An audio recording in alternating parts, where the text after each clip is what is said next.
So here we are on Remembrance Sunday, and in spite of lockdown, we come together as a nation to give thanks for the loving sacrifice which was given by so many people over the course of the past century. Now, since the end of the First World War, we have honoured the 11th hour of the 11th day of the 11th month. And of course, in this country, we hold our national service of remembrance on the nearest Sunday to that date. But today, our usual services of remembrance are curtailed by COVID. So it's been good to share this time together to remember, even if we do have to be online rather than in person. It seemed right to us that our message today should be on the theme of sacrifice, as that's the word most used in connection with this day. For our tomorrow, others gave their today, a sacrifice of their lives so that we could live in the freedom to make our own choices. Now, one definition I read said that sacrifice is the act of giving up something that is valuable to you in order to help someone else. So it's never going to be an easy thing to do. Well, of course, sometimes it's instinctive. Ask any parent of a young child about the sacrifices they've had to make. Sort of sleep, social life, adult conversation, to name but few. But very few parents will say it wasn't worth it, or that they even thought much about it. They just did it because that little person meant more to them than they could ever have imagined. But usually, sacrifice involves difficult choices. And in the context of this particular day, we recognise that the loss of life and health and peace of mind, which some had given up for others, that was not an easy decision. And of course, we do have to recognise it might not even have been their choice at all, but we are grateful all the same. I think that's what makes this passage so remarkable, because Jesus makes this sacrifice in spite of an inner turmoil which was tearing him apart.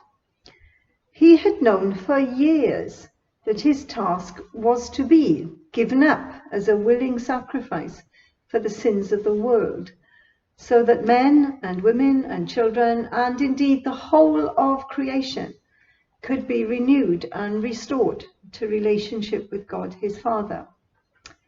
And from childhood, he had been aware that his task was unique and that he was far more than the son of a carpenter in a little town at the back end of the Roman world.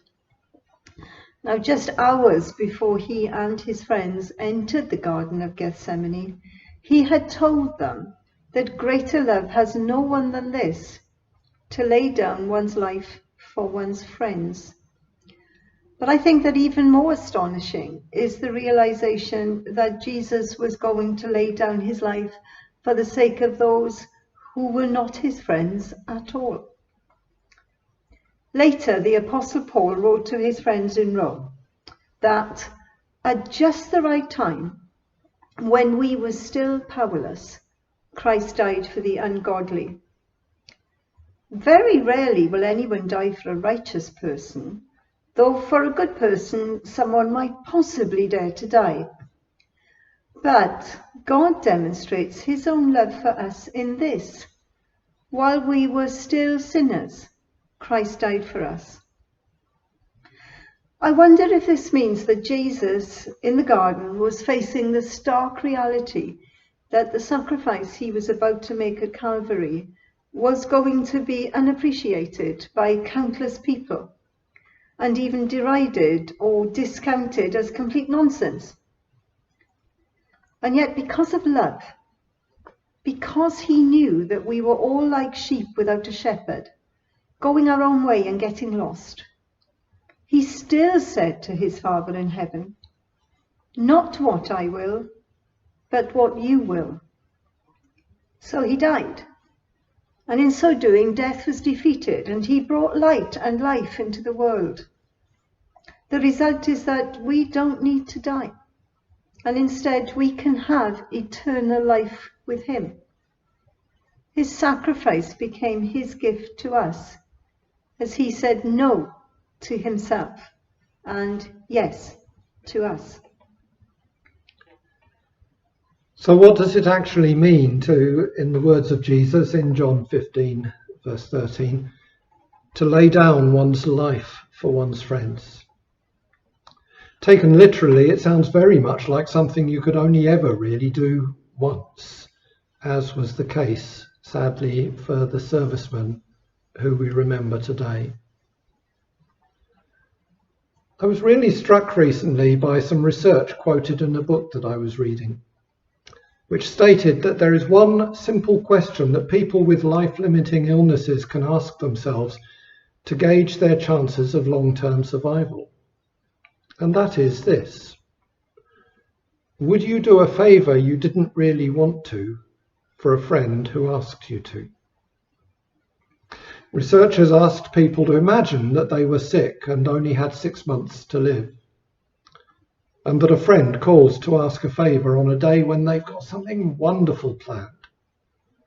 Would they say yes or no to their friend? Fewer than half, and sometimes as few as 10 or 20%, say that they would decline their friend's request. But then, when the same question was asked to people who were genuinely sick, but doing relatively well, they are much more likely to say no. The researchers concluded that these people had had to learn when to say no to the demands of others, and that this ability was a far better predictor of survival rates than any of the elaborate lists of personality characteristics, such as positive thinking, that they may have been able to develop. It was a fascinating insight, not least because it was quoted in a Christian book, where I might have expected the author to be emphasizing the importance of sacrificial love that says yes to the other person at our own expense. Of course, there are times when saying no to yourself is just cutting off your nose despite our face.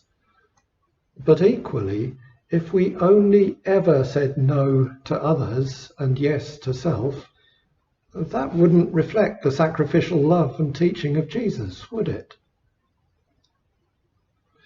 Nevertheless, that research affirms the importance to our own mental and physical health of learning when to say no to the demands of others in order to nurture our own well-being. After all, if we simply burn ourselves out, we'll be no good to anyone. If you remember the very first study in this series on when God says no, it focused on the example of Jesus. He effectively said no to the demands of his friends and neighbours in his own community, firstly in order to get into the hills to rest and pray and to be who he was as the Son of God in relationship with his Father. And then, having done that, he said no to them in order to follow his calling as God's Son, to start the work of taking God's love into the neighbouring towns and villages. So Jesus shows us a model for doing this. And then the link between putting your own needs first and increased survivability in those circumstances sheds some light on the practical meaning behind Jesus' statement, "Greater love has no one than this, to lay down one's life for one's friend." It means that Jesus is not simply talking about the sort of ultimate sacrifice that we're remembering today. It also implies that when we put others' needs first in ordinary things at the expense of our own desires, there might actually be a cost in terms of our own longevity and survival. And if that's true, I find it rather a bit shocking, don't you? Yeah, it is rather. Perhaps what all this highlights is that we need to learn to discern when to say no to others for the sake of our own self-care and well-being, because in some way that gives us life and helps us to be who God has called us to be, both for our own benefit and that of others. And then we also need to discern when, despite the cost, we need to say no to ourselves in order to say a better yes to others, because it gives life not to us, but to them. And because on those occasions, that is what God has called us to do.